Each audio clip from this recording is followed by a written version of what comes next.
Hi, this is Pete Gooding from Ibiza, musical director at Hostel La Torre, and you are listening to the Liverpool Connection podcast.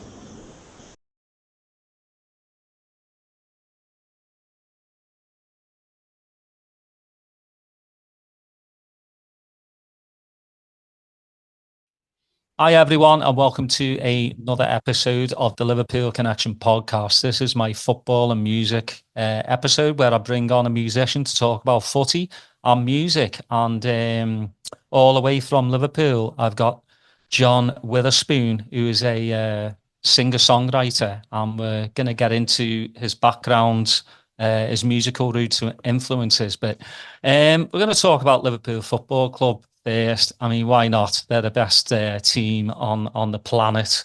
They've had their up and downs during the years, but we've kind of had a really good 9 years. With Jurgen. Not as many as trophies as I would have liked, but that's thanks to Man City.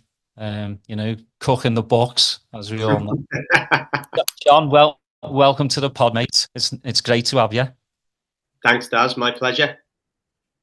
So let's go back a bit, as I always like to. I know you were born in Manchester, but raised in Liverpool, which is great because I've had a few that were born in Liverpool and raised in Manchester, and they're Man United fans.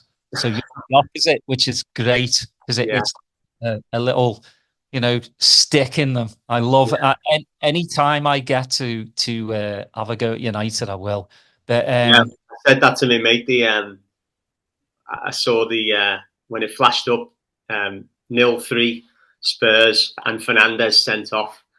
I said to me, mate, it still makes the heart sing, even when the game is nothing to do with us. And they've been beaten. It's sad in a way because you don't want to be like the bitter club that can't let go of the past. We know who I'm referring to.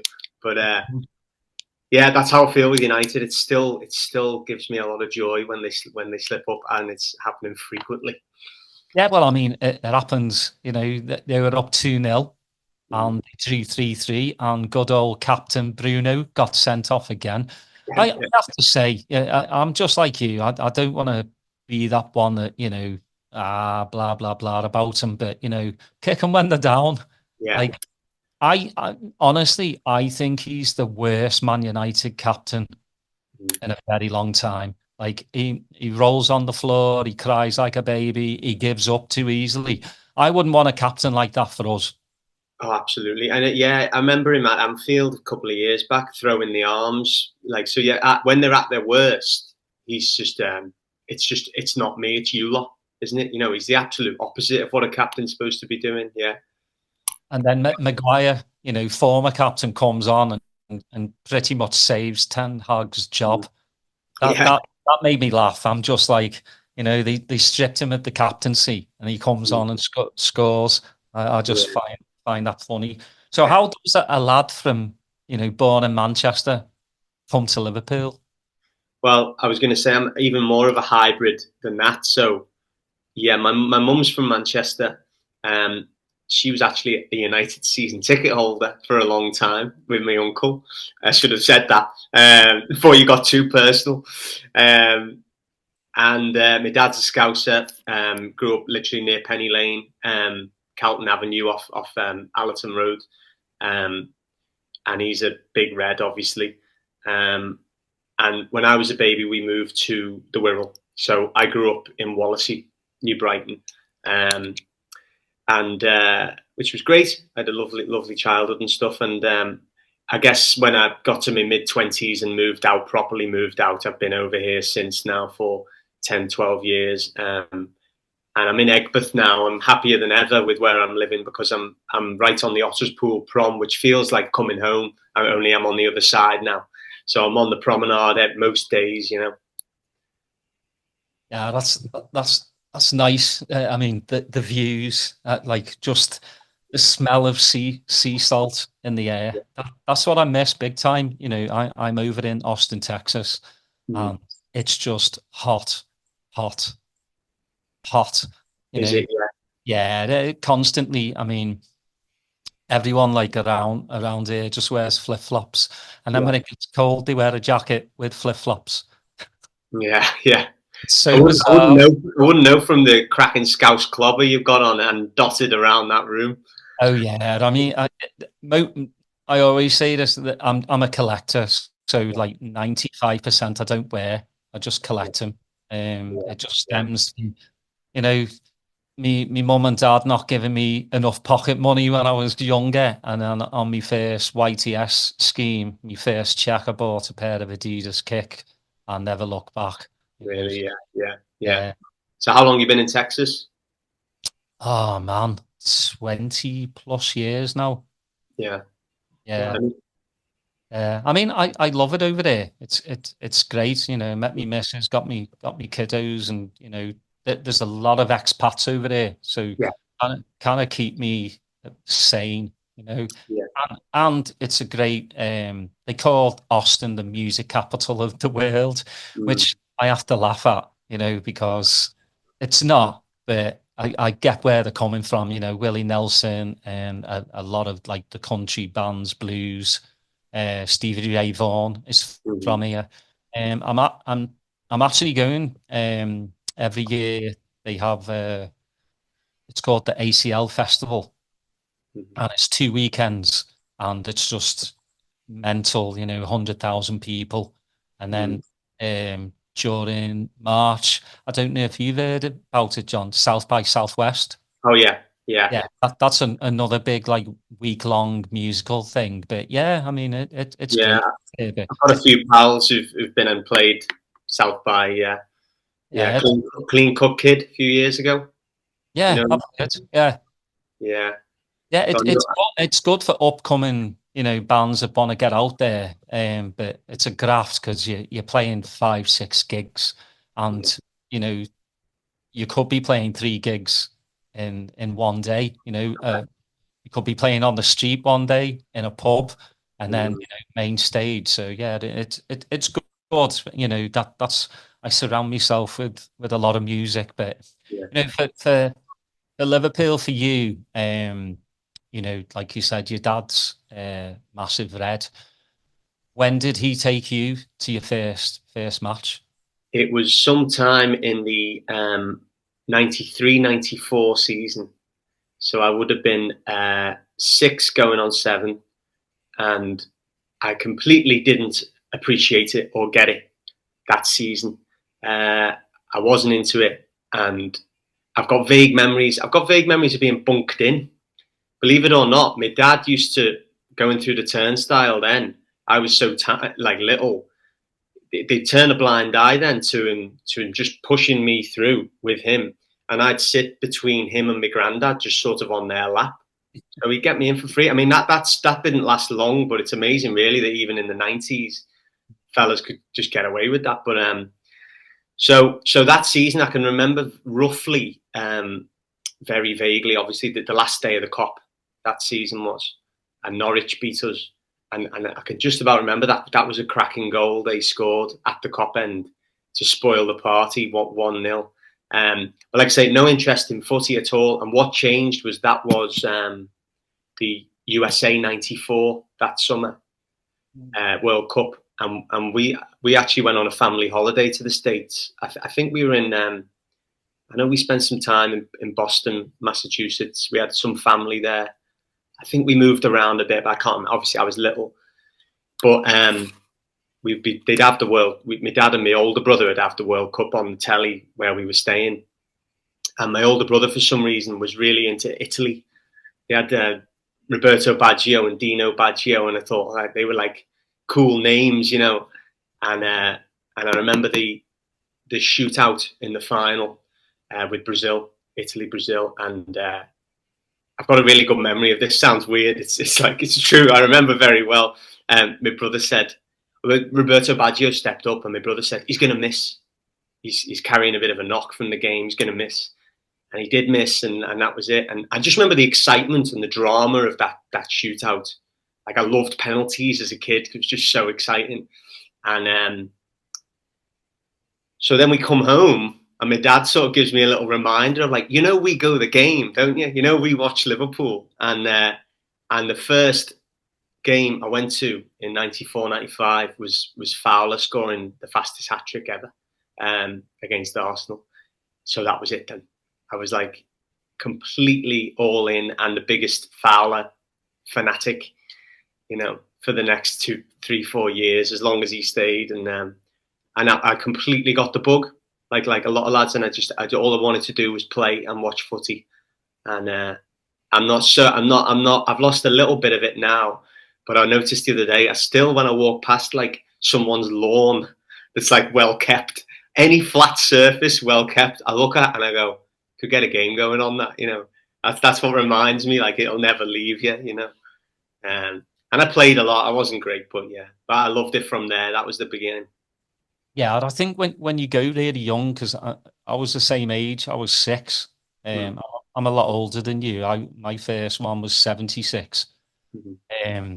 That you don't really watch the football. I was more people watching. You know, I was with my granddad, and kind of the same thing as well. You could get away with it more back then. Was just if you're smaller than the turnstile, get in, lad. And they kind of, you know, let a lot of kids in without paying, which was nice. Now there's no chance, you know. But I was going to ask you who your childhood hero is, but I think you've already answered it with the Rugby. Yeah, they all were though. I mean, I had Ruddock on the back of my shirt for some reason. Wow. yeah, and they all were, you know, McManaman, and I actually loved goalies. I loved David James, and I sent him a letter in school, and I got like a postcard back from him, like a Puma postcard that he'd signed and written, "Thanks for my picture." So that was a great day. So yeah, I loved them all really, but Fowler, and I still do love Fowler, watching those goals back. Like a lot of people say Jota's quite similar now, and I get it, but the sort of artistry that Fowler had and his range of finishing, and you know, I mean, I'm a nerd really when we talk about it, so I'm glad you got me on the show. But like, you know, like, so I don't even remember the Aston Villa goal, 95, 96 at the Cop End. It's just the most beautiful, most beautiful shot still I think I've ever seen. You know, it just floats into the far corner, and so yeah, he was class, and I loved it when he came back many years later. Yeah, it was good. I mean, not obviously not the same, but he's just such a natural finisher. You know, there's that obviously competition between, similarities between Owen and Fowler, but it was Fowler for me, 100%. Yeah, weird the Owen thing though, isn't it? Something about him that I think it's not just the United move. There was something about him that I do sometimes think you could say we underappreciated him a little, considering just the sheer numbers. Mm-hmm. Well, I think the thing is with Owen, it's just the Real Madrid move for me. Yeah, true. Where he could have stayed at Liverpool and really like done well, and he went to Madrid and didn't do very well. And I think it's. I mean, my childhood hero was Keegan. I mean, but I only knew Keegan for a year, and I was heartbroken. I ripped up my poster. My granddad got pissed off. He stuck the poster back together. And he said, "Don't you ever do that again." You know, and taught me a lesson. Like, you know, I mean, but he was also like your heroes come and go, and then it was Barnes for me. But yeah, just Fowler, and it just his personality too. I mean, Owen to me has a personality of a cardboard box. Yeah. Fowler's much more. He's proper Scouse, you know. He is. Yeah. And I don't think there will ever be. I mean, Suarez came close doing the dive in front of Moyes, but there will never be a better celebration than he did in front of the blue shite. Yeah. Ever. Yeah. I was going to say, it was the humour, wasn't it? Yeah. Almost every goal celebration, there'd be a certain Scouse humour to him coming through. So yeah, I suppose Owen was never going to come close to being as one of us, with his strange Chester, North Wales accent. Well, it's weird to like listen to, when Owen is a punter and he just makes the most ridiculous things. Like, you've heard him just go, the winning team will probably score more goals than the other. It's like, wow, thanks, Michael. Thanks for that deep, like, thoughts. Well, I'm really surprised that Robbie didn't get into it a lot more. I think he's tried his hand, obviously, at managing, and that's hit or miss really for him. But yeah, it was great for him to come back. It was kind of reminded me of Rush Part 2. When Rushy came back from Milan, and he still knocked in the goals, didn't he? Yeah. Well, Rush did. Well, I mean, Robbie was still. Yeah, he did. Yeah. And I've got mates who are similar to me. Like big. We're obsessed with Fowler. A mate of mine says, is Leeds records good? If you look back, like, and again, I remember him showing me some goals again, and they were still great goals. They were beautiful goals to watch. I suppose he sort of aged quickly, didn't he? That was his problem. A few injuries, and by about 24, he had a bit of timber on. But yeah, he's not got rid of that either. Well, I was going to say, when you mentioned management, he's done well for himself, so I don't think he needs to worry. I think with his other interests. Yeah, I mean, he's been to Australia and I think Singapore. I think is the other one. So yeah, you can defo tell he's not hurting in the pocket. That's why he put on some timber. So good for him. I'm glad he's not a pundit, because they all do my head in, to be honest. Yeah, it's just opinions, isn't it? That's the thing. Everyone has one, so that's really why I try and with the podcast. My mates do a lot of the preview and review shows. I try and stay away from it because just opinions to me are just, like I said, everyone has one, and if you say something, you can get lambasted like quite quickly online or it. Well, I do the safe, nice story episodes because everyone has a story, and you can't really have opinions on somebody else's story, can you? I play it safe. Yeah. I know what you mean. I mean, ultimately, when we're giving our opinions about the game, we're all just a bunch of divvies, aren't we? Really, Yeah, of course. I end up changing my mind on things. I remember being very anti-Lucas Leiva, for example.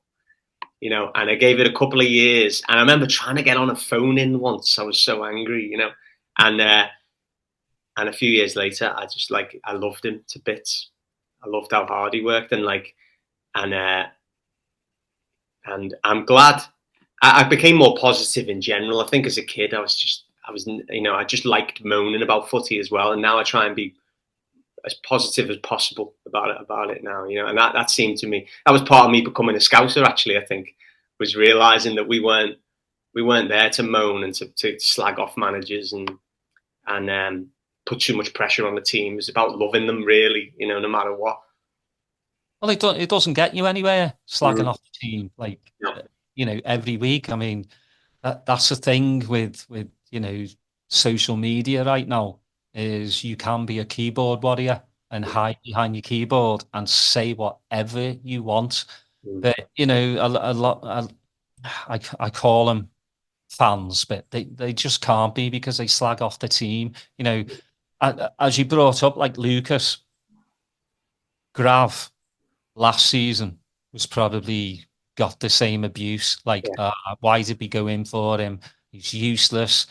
And all it took was maybe a different manager to bring out the best of him, because he it's like night and day.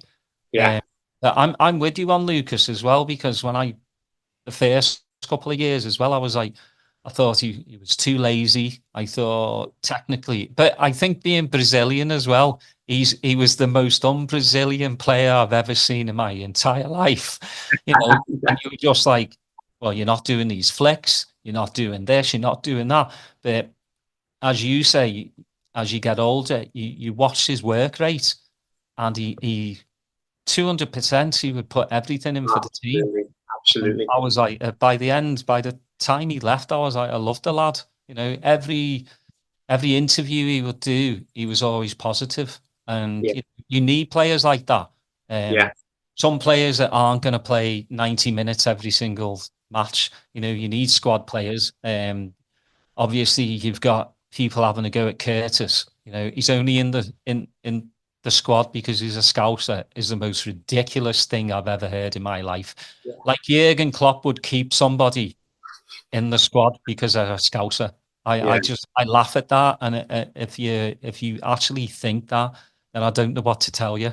I know, it's ludicrous, isn't it? Yeah. They're in the squad for a reason, you know. Yeah. We as fans, we don't see these players every day in training. The managers do, you know, and people just like to complain these days, you know. Yeah, and there's this thing. Everybody, like you say, Gravenberch, you need time, and we are in a world where nobody wants to give anybody patience and time, really, do they? And the media side just increasingly does annoy me, because that's all it is they've had a stinker, so the manager must go, or he saved his job because they've won the next one, and neither of them, those things are true, you know. And everything is just so amplified, isn't it? And so there's a lot of pressure on them. Curtis, I think, it's probably the injuries in it, where you just think I'd love to see him get 20 or 25 league starts, you know, and see what kind of player we've got then in succession. Because I really hope it works out for him. I think he's gifted. I do. I mean, these people saying he's championship level. Again, you know, before he had this run of injuries a couple of seasons ago, playing really, really well. I mean, that goal he scored against Everton was just pure class. But as you say, we're in the results business, and you know, if you draw a game, or especially if you lose a game, it's that heads fall off. Get him out the team, get rid of him, and you're just like, again, I'm older now. You know, I'm not the 16-year-old Darren that like throws the telly out the window, like wants to smash the place up. I'm more mature now. I still come out with some one-offs, but you know, you just appreciate watching the game now. Yeah, and it's okay to lose one. Yeah, like you're not going to go unbeaten. You know, you got to lose one here and there. And I try and be philosophical, and I don't get very upset anymore. I don't get wound up anymore. You know, it's just a good place to be in. It's not worth it, and I think for me, having kids watching with me, my kids kind of snap me out of it, because as soon as the game's done, it's like, Dad, let's go do something, or let's play. You know, so already life is not football. You know, football used to be way, way up here for me. Now football's, you know, I still love it, but you know, is it something I'll, you know, be crying about for a week anymore? No chance. There you go. I think you got to be even sillier when you lose. You got to. When we were coming back from the cup final, when Cantona scored and we lost. Oh yeah. My dad sang on the train, like some stupid. He sang some old Shep. I can't even remember. I don't even know who that's by. It was obviously he'd had a few, and people, you know, it was funny. And I remember trying to always, like, I learned from that, where it's like you probably got to be even sillier quite quickly when we've gone through when you lose a final. You best get yourself in a little bit of a silly mood instead, and just enjoy life. Just have to snap yourself out of it, and then there's more in life than football. You know, even though Shankly said, you know, as we all know, like football is life and death, and you know, if you're not first, you're nothing. But that was the 60s and 70s. Times have changed. And they don't owe us anything either. Like you said before, you know, it's been a great 9 years, and we've certainly had a great history before then. So they don't really owe us they don't owe me anything. I'd love to see another league title because of the COVID thing. And I feel like that's a bit of the sort of elephant in the room that we don't like to talk about. Is like, on paper, it's our best achievement ever, but nobody enjoyed that getting over the line moment. So I certainly didn't. I didn't go out. I didn't go to the ground or anything like that. I was just at home, and it's such a shame. Did it? It just didn't feel real to me. No, it didn't. Yeah, I'm 3,000 miles out. You know, that I was coming home because we were 25 points clear. I just knew we were going to win the league, so I got everything sorted to come home, and then bam, you know, and then I had to watch it on the telly, and it just was like, there was no real emotion, and you know, it's tough because, you know, I've had ex-players on before, and I had John Achterberg on a couple weeks ago, and asked him about, you know, that. And he said the same thing. It was just bizarre, you know, to celebrate in a stadium with no fans. Yeah, you know? they tried the best, didn't they? But so they don't owe me one, but I'd love to see it. I feel like I'm sort of hanging in for that moment to then say they've done everything. I've seen them do everything, you know. And I was lucky to get to quite a few finals back in the Cardiff days. So ever since I started going with my dad, I've just been spoiled rotten, you know. I was so lucky to get to as many as I did, and obviously still getting the nod now here and there when I can go. So some amazing memories. You know, the Arsenal Cup final treble season, 2001 was unbelievable. So I was going to ask you, do you go out and watch them in clubs, as supporters clubs over there, or? Well, I mean, when I didn't have kids, I'd be down the pub like, you know, every match. I mean, massive support over there now. We've taken over Man United in US like ratings, but yeah, and not as much as I'd like. You know, I don't drink as much either. You know, again, you know, when I'm here, I roll out of bed because, you know, the early kickoffs are 6:30 a.m. here. So yeah, it's nice to just roll out of bed, go in the living room and turn on the telly.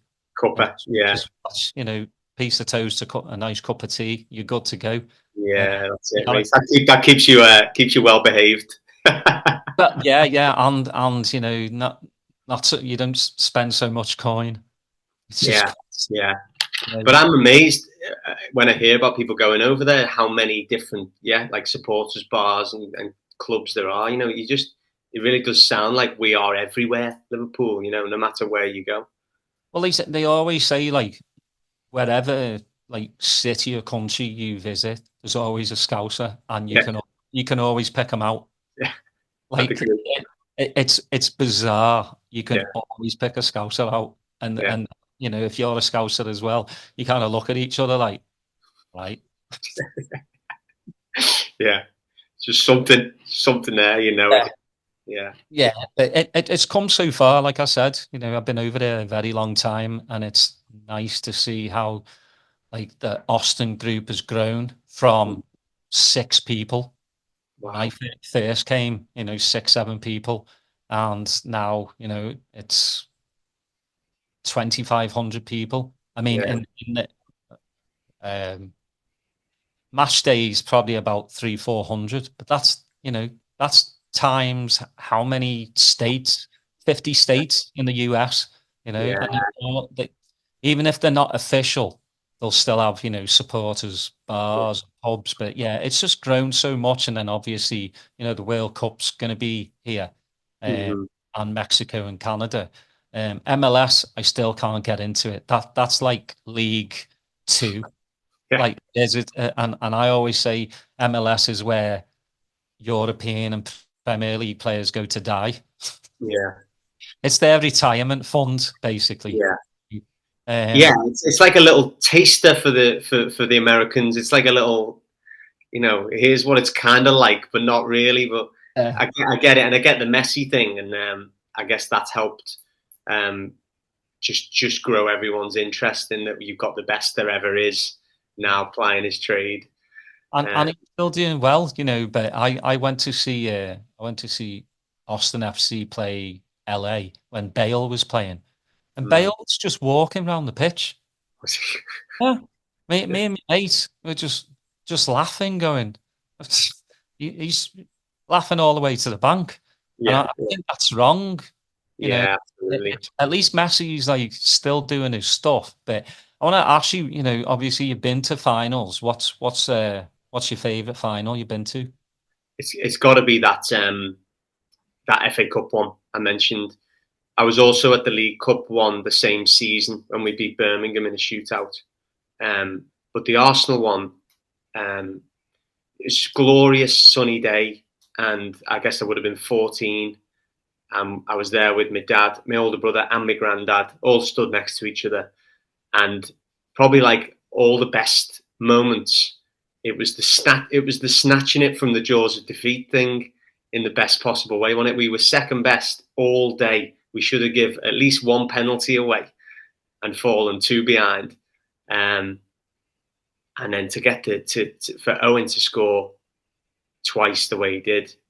And I still remember that second one. You know, I remember we had a great spec and just the bedlam, like I've got loads of good memories of goals going in and the crowd absolutely going off, but nothing like that one. It was just snatching the cup, you know, and just an amazing time. You know, every time we got there, we went and stayed in the same little hotel, and loads of my dad's mates from Wallasey came along, so it was like a big mob, you know. And again, it was probably just before I was drinking, certainly, but I'd have the guitar with me even then. So we'd be at night, I'd be singing for them all. So there was just these great trips, and every time we got to another final, it was like, let's do it again. Let's go stay in the Green Acres Motel, you know. And but that's the top. I never went away in Europe. Never went to Istanbul or anywhere, but so it's that one, yeah. Well, I mean, it's crazy to think too, because that Arsenal team were absolutely like fantastic. They really were. And, you know, on paper, you know, we shouldn't have beaten them. No. But that's the Liverpool way, isn't it? Yeah. Like, we have beaten AC Milan in Istanbul. No, not a chance. But, you know, I think the supporters brought Liverpool back that night. Even though I have to say that's some of the worst officiating in a penalty shootout I have ever watched in my entire life. But guess what? I don't care. I mean, Deckers nearly stood next to the penalty takers. I know. That was a bit ridiculous. I mean, to this day and age, you can't get away with that. But back then, you just like, what's going on? But he saved it, or, you know, they missed. I'm just going, I don't care. I don't care. We just won the European Cup against the AC Milan team that should have wiped the floor with us. Yeah. That's still the maddest one. When I see reruns of it and you see those teams at the start, that's still the maddest one we ever will win, isn't it? Yeah, not just to race into a 3-0 lead, but the sheer quality in the team, all experienced, all winners, for the head to go the way it did, and one of those magical ones for sure. Yeah. Well, I want to talk about the music now, and now, you know, you brought up playing guitar when you were 14. What were your musical roots like? I always like to ask, what were your mum and dad like listening to in the house growing up? A lot of my first memories are in my dad's car. So I still think he's got great taste now. He's into a lot of, like, I guess maybe you call it post-punk, late 70s, like Costello, The Jam, Ian Jury. I was listening to Ian Jury yesterday, and like Madness.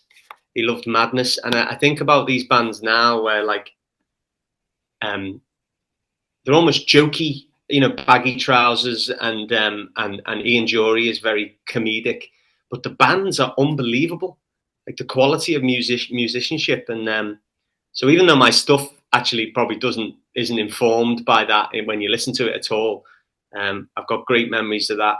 And he was still cool enough to be listening to like the Britpop, some Britpop 90s stuff. So I remember like Blur, Park Life being on in the car. That was probably about when he stopped buying new music, my dad. About 94, 95, I think.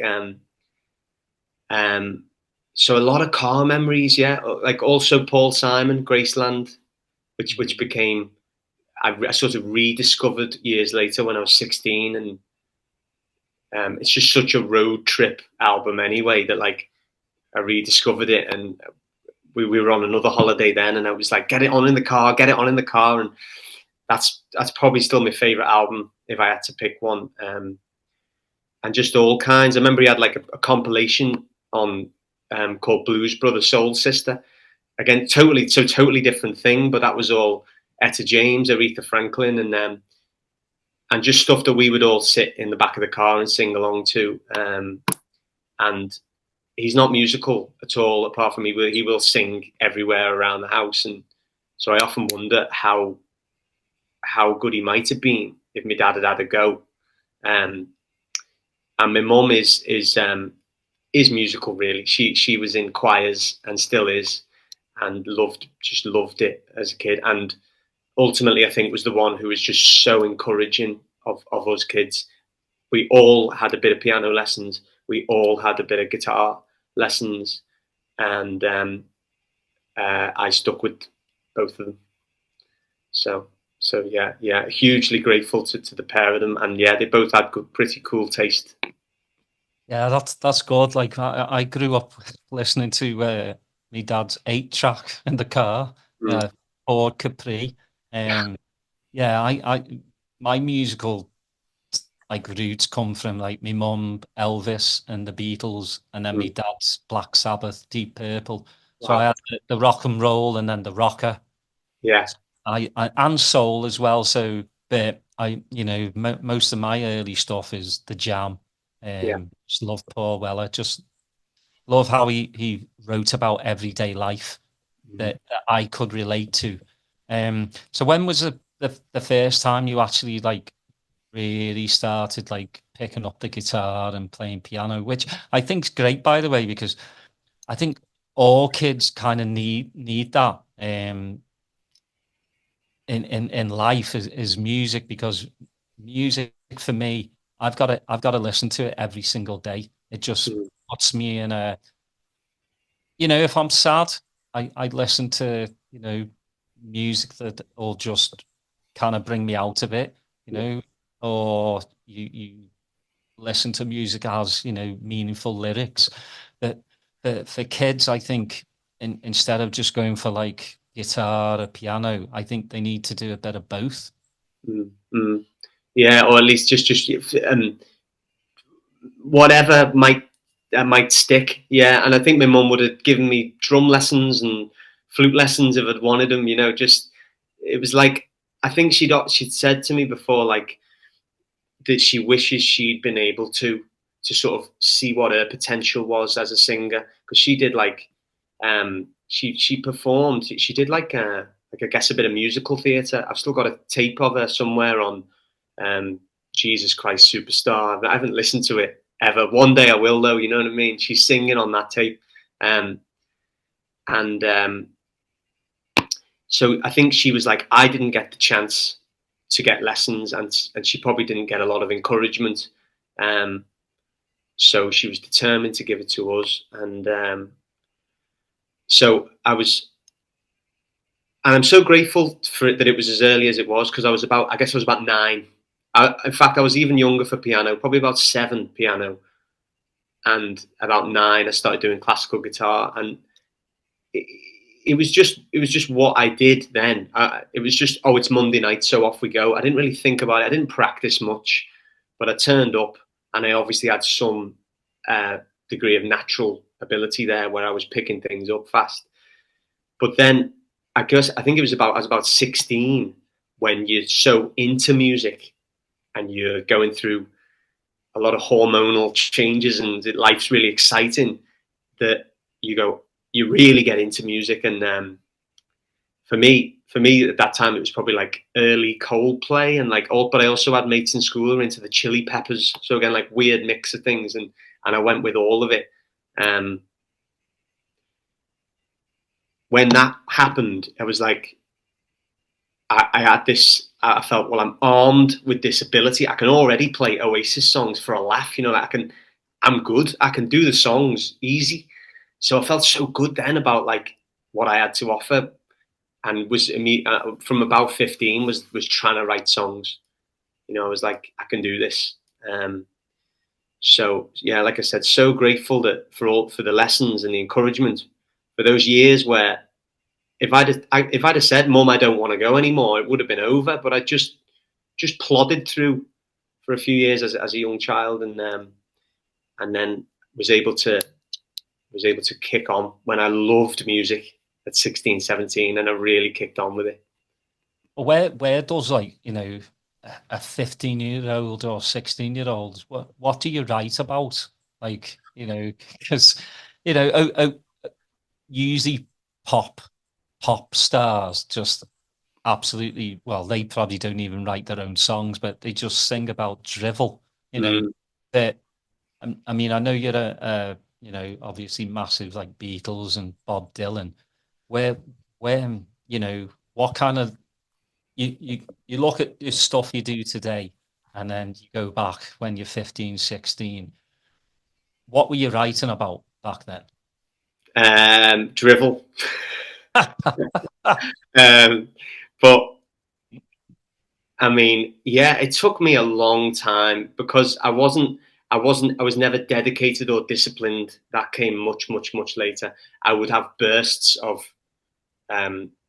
like for a summer at a time, like 2006, for example. I remember sitting in the attic every night and thinking, oh, the songs are coming, but I never applied myself to it properly enough to get good. And honestly, even though I dabbled for so long, I don't think I wrote a really good one until I was about 28, 29. Because I would write something and then just spend too long with that one song. Like right now I've got to go to Parr Street and record it and like save money. And I never gave it enough momentum to improve. And I think I always was probably like maybe a better lyricist than like other 15-year-olds, but it was just drivel and it was just angsty breakup, sexual frustration from start to finish. Basically, please be my girlfriend, whoever you are out there. And but I think maybe Morrissey was a good one where, like, again, I think the Smiths are a great band for like 16, 17 years of age. All that angst and all that dance floor kind of vibe. And I think he was an amazing one for me, and still is, because I just love trying to be a smart ass and trying to literally have little punchlines in there. I just want to be, it's not in every song, but I want to be funny, I think. And it's in more of my songs than I realize sometimes. It's sort of set up and punchline, you know, and Morrissey, obviously, self-deprecating as well. That's still all over my stuff.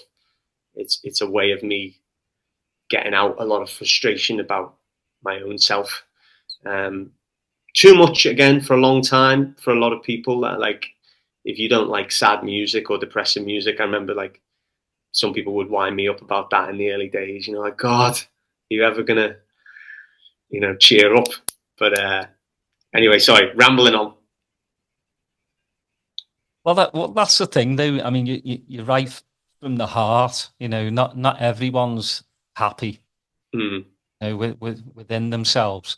But, you know, maybe, you know, obviously, you know, I'm a big Morrissey fan as well. But, you know, he can't take himself too seriously. When he's, you know, got a bunch of flowers he's dancing around with. But Johnny Marr for me was like the top dog for the Smiths.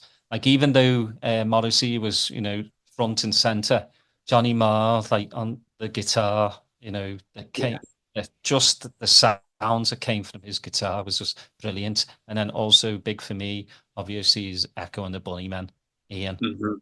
Another brilliant songwriter, him and Will Sargent. Yeah, I've got to delve more with the Bunnymen. I never have really like given them a proper go. I've seen them live, funnily enough, Primavera Festival, Barcelona. But yeah, still not a huge fan. It's on my list.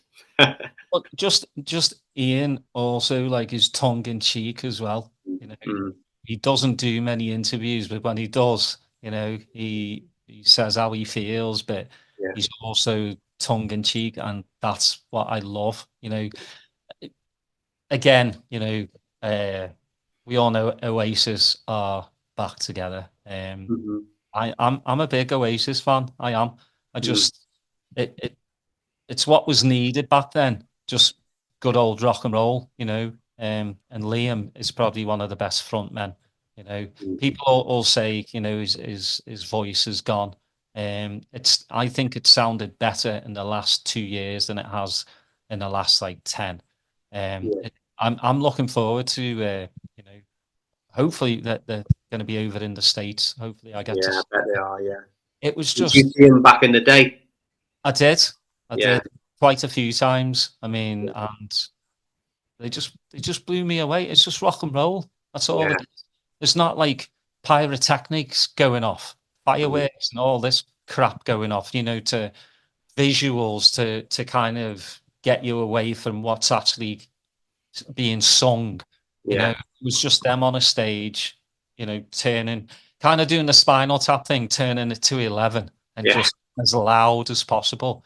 And I miss those days, you know, the Blur, the Oasis, the Pulps, this world, you know, as you know, being in the business, it's kind of who you know, it's kind of, it's brands now, you know, are you a profitable brand that we sell, which is horrible, you know. I love music because it comes from the heart, not because you've got a you know, pound note on you. You know, the way you dress or the way you look, you know, it just does my head in, you know, that there's a lot of fakeness out there, especially, you know, in this business. And there's a lot of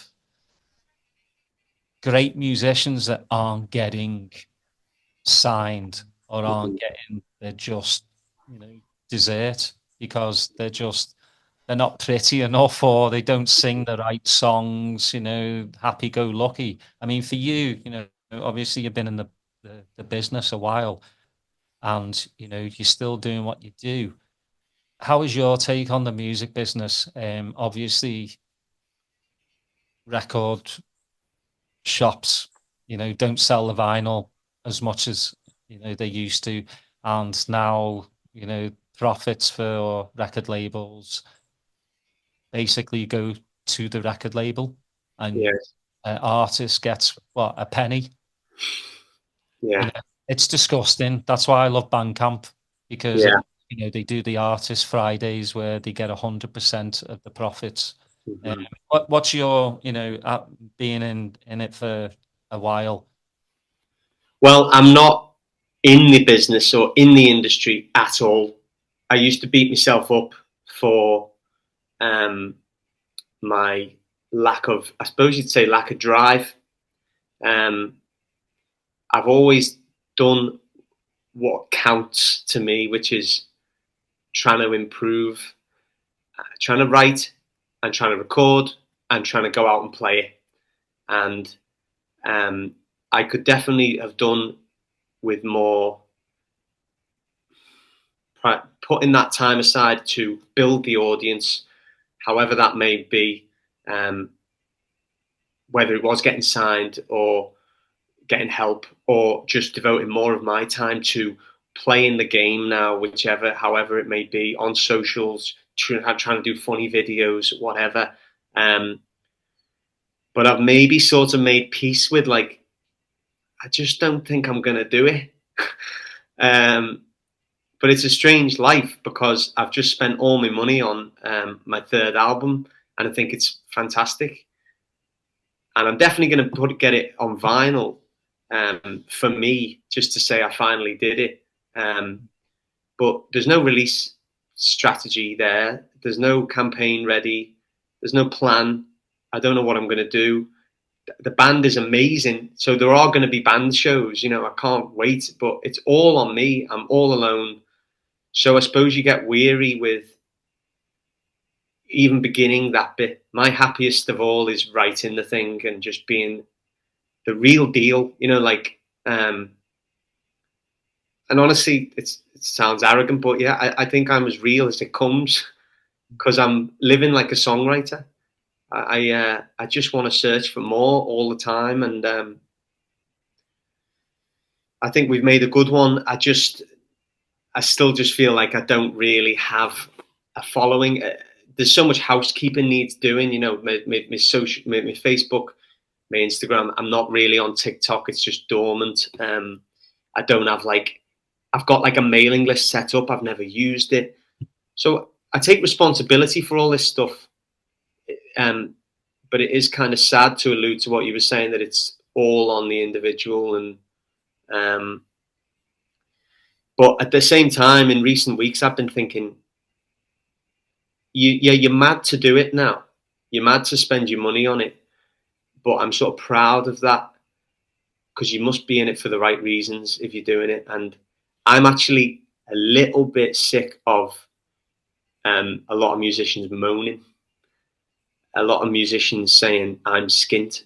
And I kind of think, well, yeah, that's because you need a second job. And I still work in a cafe on Lark Lane, and that's the time that we're in. You know, if you're doing it, you better love it, because you're mad to do it for a career. You're probably not going to get one. So I'm kind of proud to be doing it now, just because it's who I am. And the thing about the second job as well is, I went full-time music for about 18 months not so long ago, and just tried to do gigs, host open mics, and I wasn't happy. I lost all my routine, all my discipline. I couldn't be my own boss well enough. So I had to go back to cafe and pick up some shifts. And since then, I've been happier about it than I ever was. I don't beat myself up. I don't say, you're over 30, what are you doing working here? I love it. It's actually my social life in a way, is like being in there and talking to people.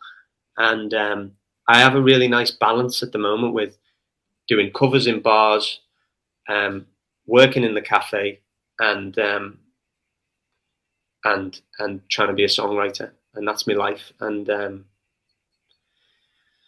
so the state of the music industry, I'm frightened to even get into it, start trying harder. But I do still feel a sense of, I can't just toss this one away. The second album came out last year, and I just did a launch that nobody really came to, and it just went on Spotify, and that's it. And nobody really knows it exists. And I think they're great songs as well. So there is a sense of what might be, what might have been. We all think we're great, but I do feel like I don't want to be a well-kept secret. You know, I want that audience to be big.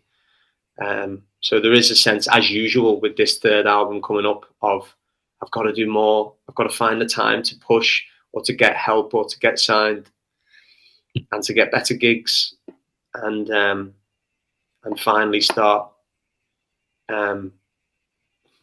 you know, being the real deal in terms of having a tour that people are actually coming to, and all that. And, you know, the dream has always been the same, you know, which is, yeah, put gigs on and sell them out.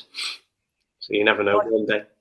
Well, I think that's what a lot of people, you know, think when you see musicians, and I've had loads on, and a lot of them all have other jobs. Mm-hmm. While the public think musicians are 24/7, 365 days a year a musician, you know, they don't have another job. I'm like, well, it doesn't pay the bills. No. Some fellas up, and some people will play 5-6 nights a week, which will pay your bills. But I'm almost frightened to live that life. I think that I might start hating it. Do you know what I mean? So like I said about balance, I'll do 3-4 shifts a week. I'll do 2 or 3 gigs a week. Seems to be working just about, and I appreciate the gigs. I love them. I'm so grateful for them, even after like a 10-hour shift. You can definitely do it full time, but I didn't enjoy that pressure of I can't turn a single thing down, and I'm going to knacker my voice, and so yeah, most of us, I would say, need that supplemental income. Is this going to be your first vinyl release? Yeah. See, that's amazing to me, because like vinyl to me, you know, I DJ, but obviously times have changed, technology's changed. It's much easier when you're gigging to take a USB stick and plug it in the CDJs rather than take a box of records and like hurt your back. But there's nothing like vinyl. I'm like a vinyl addict, because I'm more about the whole package, which is the artwork, what's gone into it, and then, you know, the cellophane, ripping it open, and the smell of brand new vinyl. Yeah. But I mean, for yourself, like, it's just got to make you so proud, you know, that to have your own piece of your history, you know, a piece of vinyl. CD, a little bit different, you know, you can barely see the words. But a Yeah. vinyl, especially, just open it up and you're just like, good God, this is mine. So that's got to make you so proud. I hope so. And I'll go back and do the first 2 albums one day. I hope. Maybe it's just a money thing. You spend it all on the recording, and then I feel like I'm just tapped out, and I can't face the idea of doing it, which is stupid, because you are going to sell your vinyls at the gigs. You know, you are going to make that money back. So I will do it. I hope I do it for all 3. Um, um, and yeah, I've never been much of a collector guy, because I just don't have a turntable and stuff. But even with CDs, that's my memory of listening to music, was sat on the bed, opening it and flicking through it. I say even better with vinyl, amazing with vinyl, that big artwork. So I would have been even more into music if I'd been listening to records. My dad had some. I remember my dad had Elton John, Goodbye Yellow Brick Road, which is a great album, and I remember listening to that on vinyl in the house. But yeah, physical copy was dead important. Not because obviously you had to do that as when I was a kid, but I do think it's a shame sometimes that the way things changed the way they did, and now it's all just.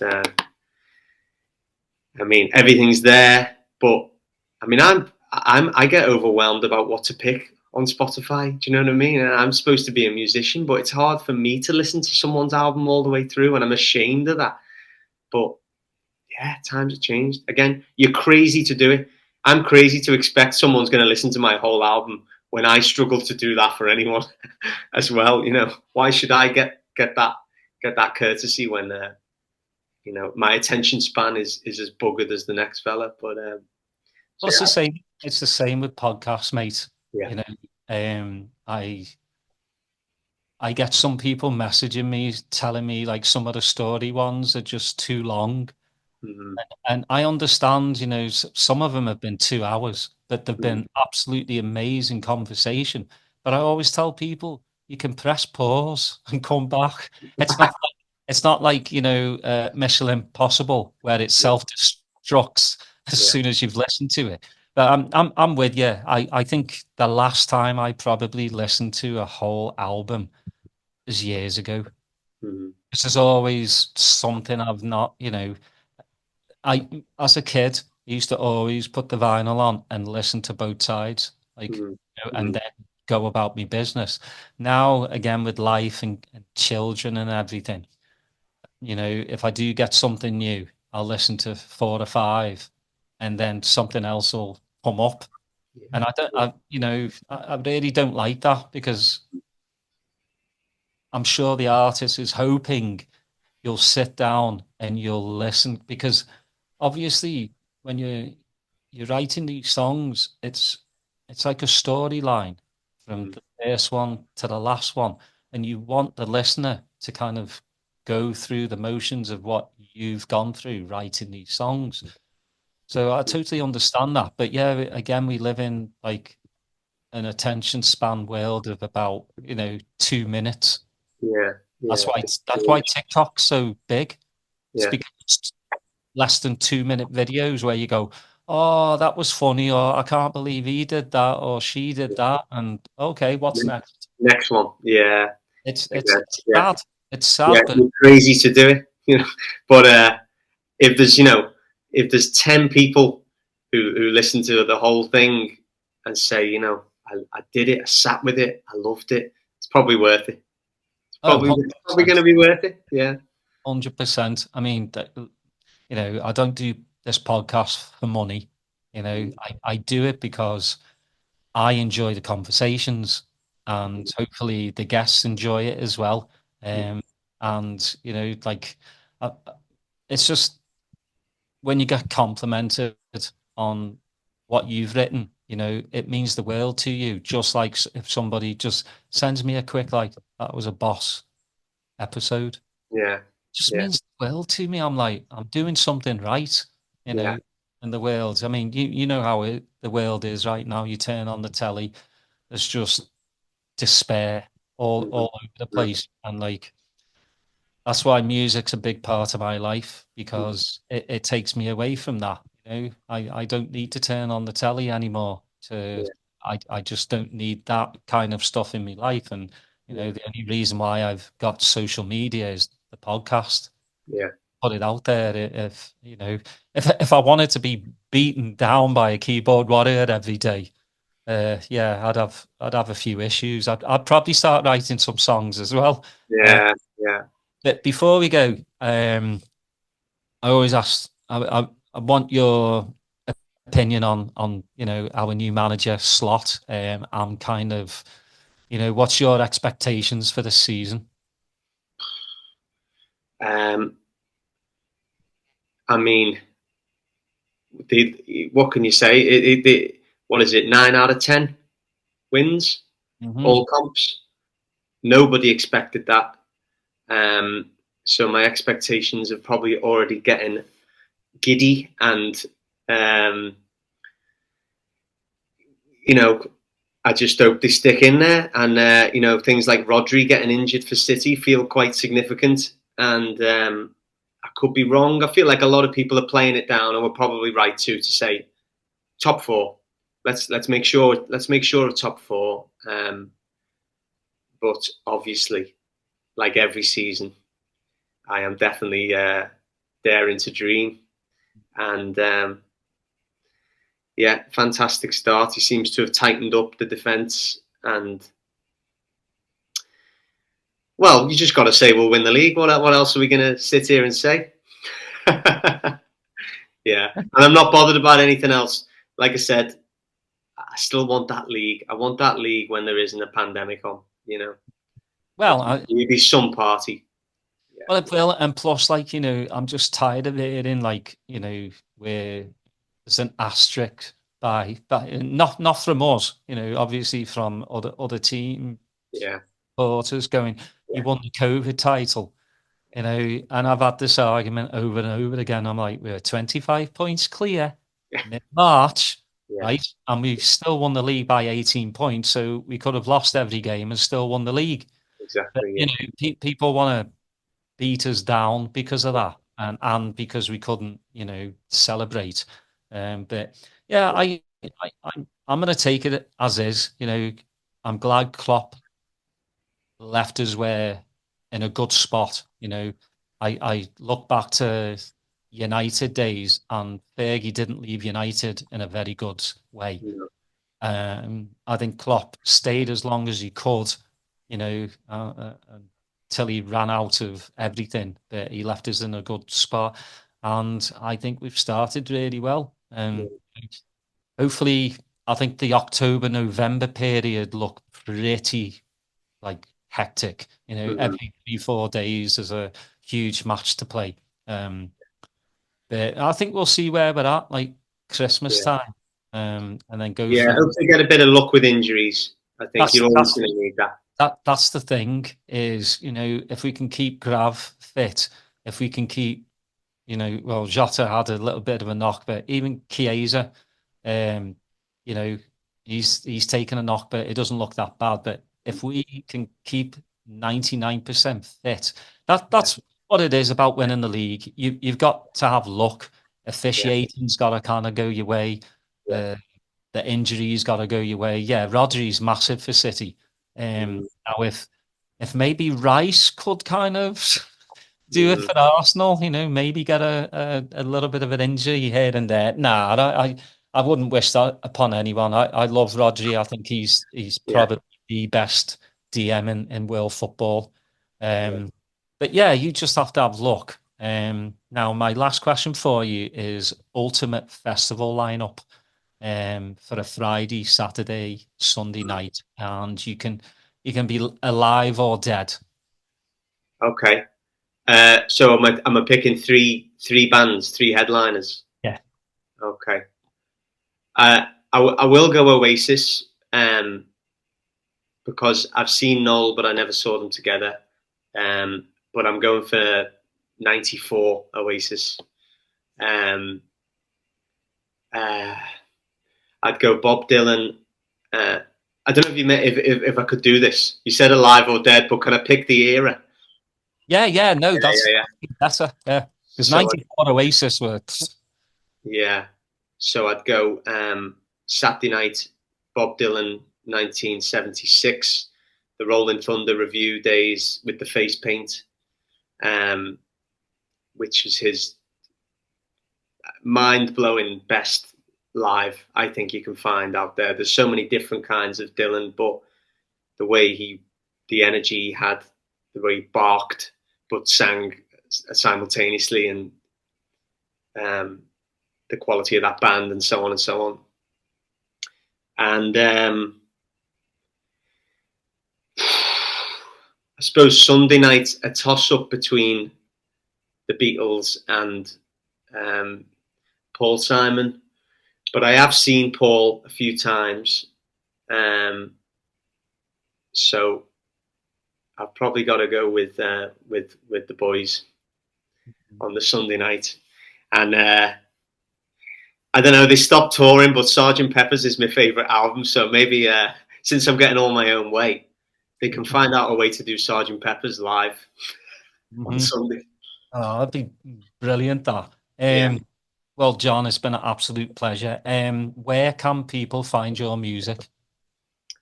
Spotify. I think I'm on a lot of streamable stuff. I don't know for sure. I have got the first album to sell on Bandcamp on CDs, so I'm not totally useless. You can still buy that one on Bandcamp.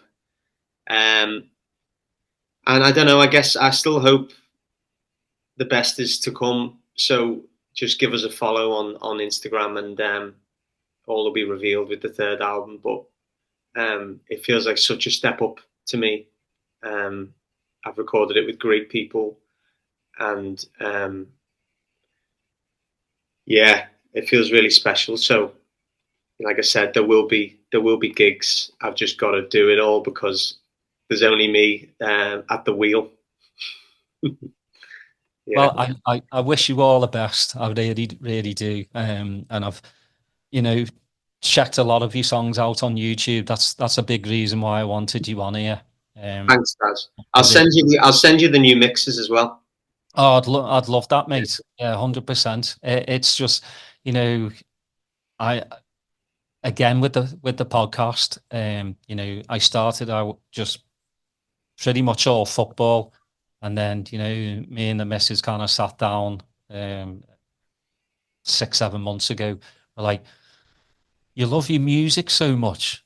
What about a football and music episode? And it's kind of rekindled me love, because a lot of musicians, when they do these interviews, they're always just talking about music, and you don't really get to know the musician. And there's so many musicians that I didn't know are football supporters and Liverpool supporters. Yeah. That are not Scousers, that the London lads or the Scottish, and I'm like, I had no idea.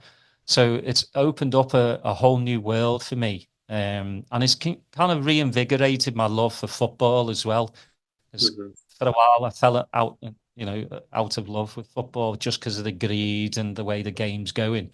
But now with this, it's just like it's a match made in heaven. So but I wish you all the best. I'll put a link to your Bandcamp, and make sure people please go check out John's music. Definitely, fantastic singer songwriter. So please do that. As always, please like, subscribe, put your notifications on, and we'll see you next time. Thanks, Daz.